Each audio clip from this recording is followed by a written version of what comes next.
الله وبركاته نحمده ونصلي على رسوله الكريم اما بعد میری بہنوں اللہ ولید ارشاد فرماتے ہیں فصلی ربک وانحر یعنی یہ وہ رسول محمد صلی اللہ علیہ وسلم بس آپ اپنے رب کی نماز پڑھیے اور قربانی کیجیے.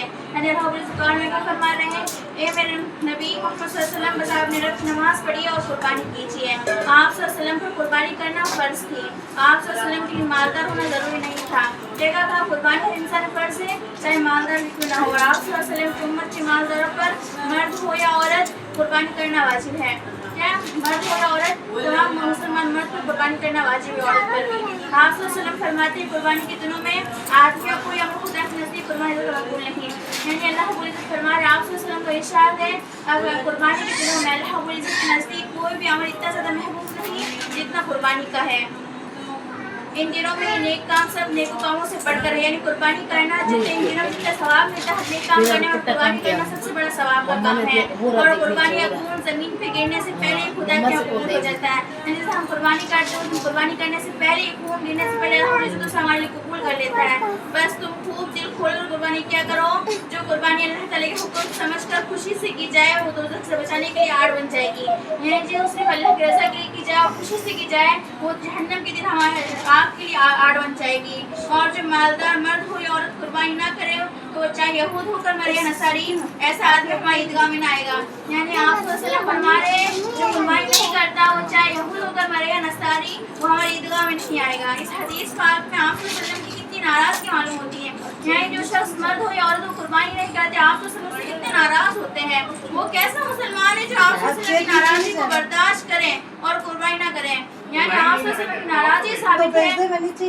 یعنی آپ صلی اللہ علیہ وسلم کی ناراضگی ثابت ہے اگر وہ قربانی نہ کرے تو آپ صلی اللہ علیہ وسلم ناراض ہوتے ہیں. یعنی کہا جا رہا ہے وہ کون سا مسلمان ہے اس نے اپنے آپ کو کیا بیعت رکھا ہے کہ آپ صلی اللہ علیہ وسلم کو ناراض کرے اور قربانی نہ کرے. پھر سید بن عبد رضی اللہ تعالیٰ عنہ سے روایت ہے آپ صلی اللہ علیہ وسلم سے لوگوں نے پوچھا یا رسول اللہ قربانی کیا چیز ہے. یعنی صحابہ رضی اللہ تعالیٰ عنہ نے آپ سے پوچھا کہ یا رسول اللہ قربانی کیا چیز ہے اور ہم اس میں کیا ثواب ملے گا. یعنی آپ صلی اللہ علیہ وسلم صحابہ نے پوچھا آپ صلی اللہ علیہ وسلم سے قربانی کیا چیز ہے اور ہم کو اس میں کیا ثواب ملتا ہے. آپ صلی اللہ علیہ وسلم نے فرمایا تمہارے باپ ابراہیم علیہ السلام کی سنت اور یادگار ہے اور تم کو ہر بال کے بدلے ثواب میں ایک نیکی ملے گی. یعنی کیا فرمایا تمہارے باپ ابراہیم علیہ السلام کی سنت ہے اور تمہارے اس کے کیا اگر تم کچھ گائے قربان کرو بکرا قربان کرو بکرا قربان کرو اس کے ہر بال کے بدلے ایک ایک ثواب ملے گا. سبحان اللہ کتنا بڑا ثواب ہے.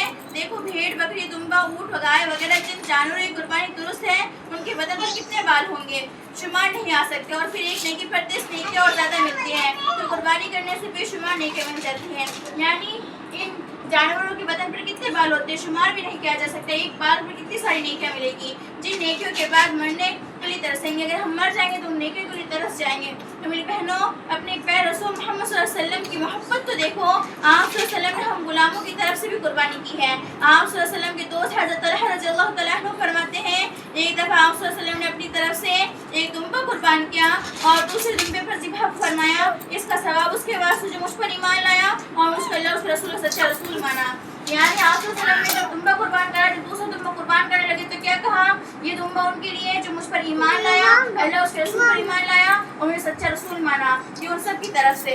سبحان اللہ آپ صلی اللہ علیہ وسلم نے ہم غلاموں کو قربانی میں بھی یاد فرمایا اور ہماری طرف سے بھی قربانی کی. اگر ہم بھی ایک بکریا کا ایک حصہ وغیرہ آپ صلی اللہ علیہ وسلم کی طرف سے کریں تو خوش نصیبی ہے.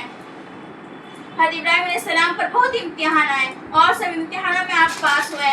اللہ تعالیٰ فرماتے ہیں جس وقت امتحان کے ابراہیم علیہ السلام کا ان کے رب نے چند باتوں میں تو وہ ان کے پورے طرح بجا لائے. یعنی جب اللہ تعالیٰ نے ابراہیم علیہ السلام کا امتحان کیا تو ابراہیم علیہ السلام نے اس امتحان میں کامیاب ہوئے. ان امتحانوں میں ایک ہی امتحان جو بڑا عظیم الشان ہے. جب حضرت اسماعیل علیہ السلام 12 برس کے ہوئے تو حضرت ابراہیم علیہ السلام نے 8 دن حجہ کی رات کو خواب میں دیکھا کوئی کہتا ہے کہ ابراہیم قربانی کرو.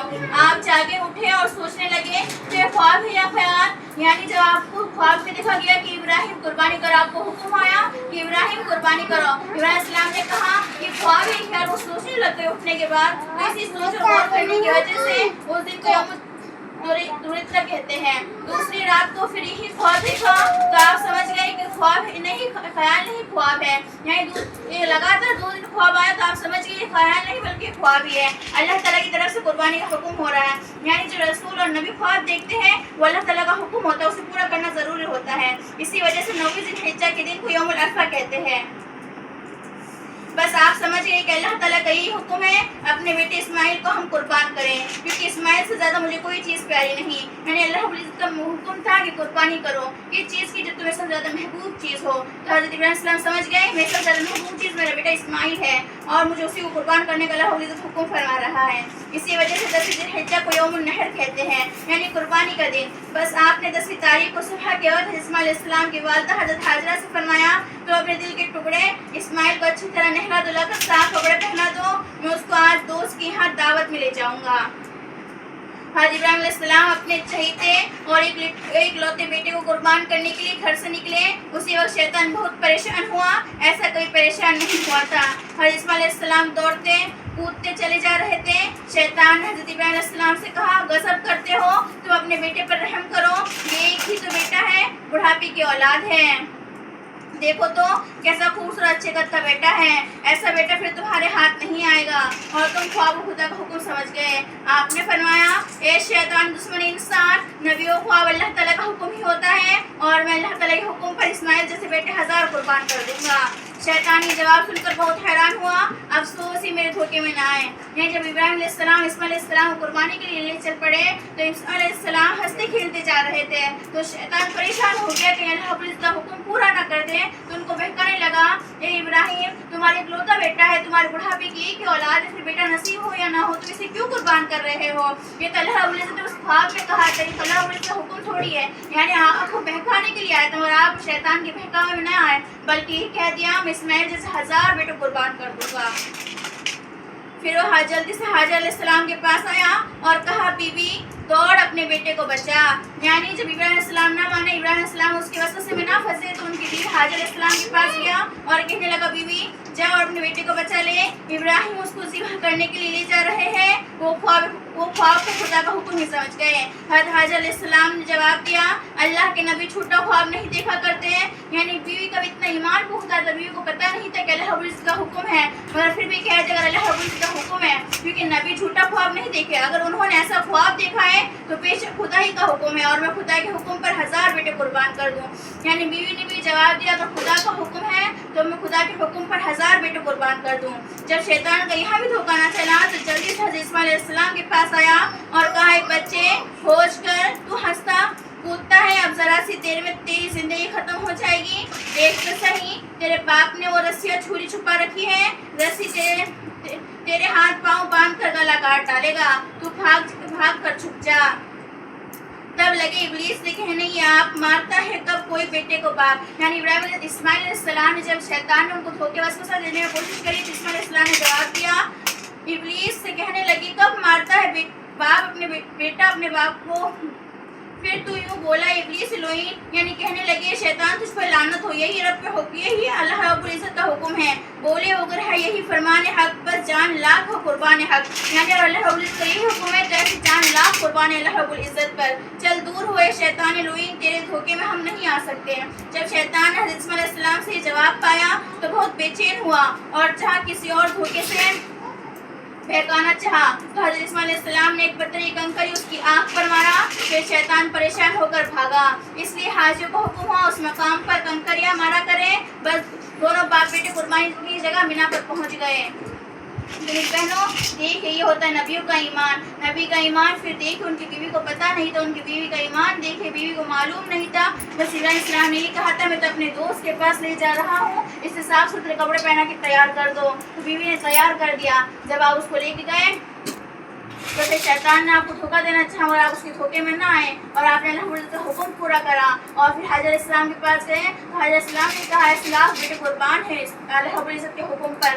پھر یہ سب چھوڑی، اس کے بعد بچے کا ایمان دیکھے، بچے کا ایمان کتنا تیز تھا کہ اس نے کہا اللہ رب العزت کا حکم ہے، اس کے حکم کے مخالف کوئی کام نہیں ہوگا۔ اور آج ہمارے یہ حال ہے کہ اتنا سخت امتحان ہے، مگر آج ہمارے یہ حال ہے اگر ہمارا کوئی بچہ اتنا سے بیمار ہوتا ہے ہم کتنے تڑپ جاتے ہیں ہمارے بچوں کو چھو نہ جائے، مگر وہ نبی اللہ کے حکم کی مخالفت نہیں کر رہے کہ بچوں کو قربان کرنے چلے۔ اور آج ہمارے یہ حال ہے کہ آج ہم بار بچوں کچھ کر بھی لیتے تو ہم پوچھ تاچھ نہیں کرتے، ہم نماز کا کوئی ہوش نہیں، ہمیں چاہیے ان چیزوں کا غفلت نہ برسے، اللہ رب العزت کے حکم کے مطابق ہر کام کریں۔ اور ابراہیم علیہ السلام اپنے نور نظر کا یہ جواب سن کر بہت خوش ہوئے اور فرمایا الحمدللہ میرے رب نے مجھے تابعدار بیٹا فرمایا ہے، جیسا مانگا تھا ویسا ہی دیا ہے۔ حضرت اسماعیل علیہ السلام ذبیح اللہ نے کہا ابا جان کچھ وصیت عرض کرتا ہوں، یعنی جب آپ ابراہیم علیہ السلام کو ذبح کرنے لگے تو کہنے لگے ابا جان میں کچھ وصیت عرض کرتا ہوں، ایک یہ کہ میرے ہاتھ پاؤں باندھ کے ذبح کرتے وقت میرے تڑپنے سے خون کی چھینٹیں آپ کے کپڑے پر خراب نہ ہو، دوسرا یہ کہ میرا منہ زمین کی طرف کر دیجیے، کہیں ایسا نہ ہو کہ میرا منہ دیکھ کر آپ کو پیار آ جائے، اللہ تعالیٰ کا حکم پورا نہ کر سکے، تیسرا یہ کہ ذبح کرنے کی خبر میری امی جان کو نہ دیجیے گا، یعنی بیٹا کہہ رہا ہے میری ذبح کرنے کی خبر امی جان کو نہ دیجیے گا ورنہ ان کو میرا غم نہ ہو، تاکہ میرا ان کو غم نہ ہو۔ چوتھا یہ کہ چھری کو خوب تیز کر لیجیے، میرے گلے پر ایک دم خوب زور سے پھیر دیجیے گا، گلا جلدی سے کٹ جائے گا اور آپ اللہ تعالیٰ کے حکم سے جلدی فارغ ہو جائیں گے۔ پانچواں یہ کہ میرا کرتا میری امی جان کو دے دیجیے گا، جب میں یاد آیا کروں گا تو میرا کرتا دیکھ لیا کرے گی، اور میرا ان کو سلام بھی عرض کر دیجیے گا، اور میری اماں جان سے یہ بھی کہہ دینا کہ میں نے اسماعیل کو ایک بہت بڑے عظیم الشان دوست کے پاس چھوڑ دیا ہے، اس کے یہاں وہ راحت و آرام سے رہے گا، اور آپ کو جب کوئی لڑکا میری عمر کا ملے اس کو نہ دیکھیے گا، میں یاد آ جاؤں گا اور آپ کو غم ہوگا۔ آپ نے فرمایا کہ میرے جگر کے ٹکڑے اور میری آنکھوں کے نور تم بہت اچھے بیٹے ہو، اپنی تکلیف کا خیال نہیں کرتے، اپنے ماں باپ کی تکلیف سے بچاتے ہو، اور خود اللہ تعالیٰ پر قربان ہوتے ہو۔ یعنی ابراہیم السلام نے سواس نے فرمایا کہ تم کتنے خوش نصیب ہو، تم کتنے پیارے بیٹے ہو، تم اپنی فکر تو نہیں کرتے، تم ذبح ہونے والوں اور اپنے ماں باپ کی فکر کر رہے ہو۔ حضرت ابراہیم علیہ السلام نے اپنی طاقت کے موافق کیا ٹھکانہ ہے نبوت کا، طاقت کا خوب زور سے حضرت اسماعیل علیہ السلام کے گلے پر چھری چلائی، مگر وہ گلا نہ کاٹ سکی اور نہ کوئی بال کے برابر زخم کر سکی۔ اسماعیل علیہ السلام نے فرمایا ابا جان اللہ تعالیٰ کا حکم میں کیا دیر ہے، یعنی جب ابراہیم علیہ السلام نے اسماعیل علیہ السلام کے گلے پر چھری چلائی تو کیا جب چھری نہیں چلی تو اسماعیل علیہ السلام نے فرمایا اللہ اور عزت کے حکم میں کیوں دیر کرتے ہو، کیا دیر ہے، کیا وجہ ہو گئی، کیوں جلدی سے مجھے ذبح نہیں کر ڈالتے ہیں، کیا آپ کو میری محبت کا جوش آ گیا یا چھری کی دھار موٹی گلے کا گوشت نہیں کاٹتی۔ یعنی اسماعیل علیہ السلام اس صدیق کو پریشان ہو گئے، کیا ہو گیا اللہ رب العزت کے حکم میں دیر کیوں کر رہے ہو، چھری میرے گلے پر چلا دیجیے۔ ابراہیم علیہ السلام نے چھری کے پتھر پر چلا کر دکھلایا، اس کو ایک ہی بار میں ٹکڑے کر دیے۔ یعنی جب ابراہیم علیہ السلام نے چھری کو ایک پتھر پر چلایا تو پتھر کے ایک ہی بار میں 2 ٹکڑے کر دیے۔ آپ نے فرمایا یہ چھری تو پتھر کو کاٹتی ہے یا پتھر کو کاٹ دیتی ہے اور گوشت کو نہیں کاٹتی، تجھ پہ افسوس ہے۔ تب چھری بولی ابراہیم سے عرض سے آداب سے تعظیم سے، یعنی چھری نے بڑی عزت اور تعظیم سے بولا جس نے آتش تو پر گلزیر ہے اس نے ہی کر میری دھار ہے، آپ کا کہنا کروں یا خلیل یا کروں طاعت رب جلیل، یعنی کہنے لگی آپ کا کہنا مانوں یا رب جلیل کا کہنا مانوں۔ آپ ایک دفعہ کہتے ہیں وہ 70 دفعہ کہتے ہیں، آپ کہتے ہیں چھری اب کاٹ، رب کہتا ہے چھری مت کاٹ، یعنی اللہ تعالیٰ کے حکم سے چھری بولی اے اللہ کے خلیل آپ پر مجھ پر خفا نہ ہو، آپ ایک دفعہ فرماتے ہیں کاٹ اور اللہ تعالیٰ 70 دفعہ فرماتا ہے مت کاٹ، بتلائیے آپ کا کہنا مانوں یا اللہ تعالیٰ کا۔ بس امتحان ختم ہو چکا، اسی وقت اللہ تعالیٰ نے فرمایا ابراہیم شاباش، ہم نے تم کو خواب میں ایک حکم دیا تم نے پورا کر دیا، اب ہم تم کو بڑے بڑے انعام اور درجے دیں گے، اور ہم نے اپنے فرمانبردار اور صابر بندوں کا اچھے سے اچھا بدلہ دیا کرتے ہیں، یعنی مشکلوں کا حکم دے کر آزماتے ہیں اور پھر ان کو اس حکم پر ثابت قدم رکھتے ہیں اور مخلوق کو ان پر صادق قدم رہنا دکھاتے ہیں۔ بے شک یہ بہت بڑا امتحان تھا، پھر ہم نے ایک بڑی قربانی کے بیٹے کے بدلے میں یعنی جنت کا ایک جانور دمبا ان سے ذبح کروایا اور ان کا بیٹا بچا لیا۔ یعنی اللہ العزت فرما رہے ہیں یہ سب امتحان دیکھنے کے بعد اللہ العزت خوش ہو گئے، ابراہیم علیہ السلام کو شاباشی دی کہ ابراہیم ہم تم سے خوش ہیں، ہم تم کو طرح طرح کی نعمت سے نوازیں گے۔ حدیث شریف میں ہے جس وقت حضرت ابراہیم علیہ السلام قربانی کا جانور لے کر آئے، دیکھا کہ حضرت ابراہیم علیہ السلام اپنے بیٹے کے گلے پر بڑی زور سے چھری چلا رہے اور کہتے اللہ اکبر اللہ اکبر۔ یہ سن کر جبرائیل علیہ السلام نے کہا لا الہ الا اللہ واللہ اکبر، اور اسماعیل علیہ السلام نے کہا اللہ اکبر وللہ الحمد۔ بس یہ تکبیر 9 ذی الحجہ الحاج کی نماز کے بعد سے لے کر 13ویں تاریخ عصر کے وقت ہر فرض نماز کے بعد سید الانبیاء محمد صلی اللہ علیہ وسلم کی امت پر پڑھنا واجب ہے، یعنی 9 ذی الحجہ سے لے کر ہر فرض نماز کے بعد ہمارے اوپر پڑھنا واجب ہے۔ حضرت عبداللہ بن عباس رضی اللہ تعالیٰ عنہ فرماتے ہیں اگر حضرت اسماعیل ذبح ہو جاتے ہیں، یعنی کیا فرما رہے ہیں صحابہ رضی اللہ تعالیٰ عنہ، اگر اسماعیل علیہ السلام ذبح ہو جاتے ہیں تو مسلمانوں کو ہر سال قربانی کے دنوں میں اب بیٹی کو ذبح کرنے کا حکم دیا جاتا، یعنی اگر ابراہیم علیہ السلام اللہ رب العزت کے حکم سے علیہ السلام کو ذبح کر دیتے، اللہ رب العزت منع نہیں فرماتا تو ہر مسلمان کو اپنے بیٹا ذبح کرنے کا حکم فرمایا جاتا۔ لیکن اللہ تعالیٰ نے اپنے فضل و کرم سے ہم عاجز بندوں کو اس امتحان عظیم سے بری فرما دیا اور جانور کی قربانی دینے کا حکم دیا، جس کے سبب ہم گناہ گاروں کو بے شمار ثواب مل جاتا ہے۔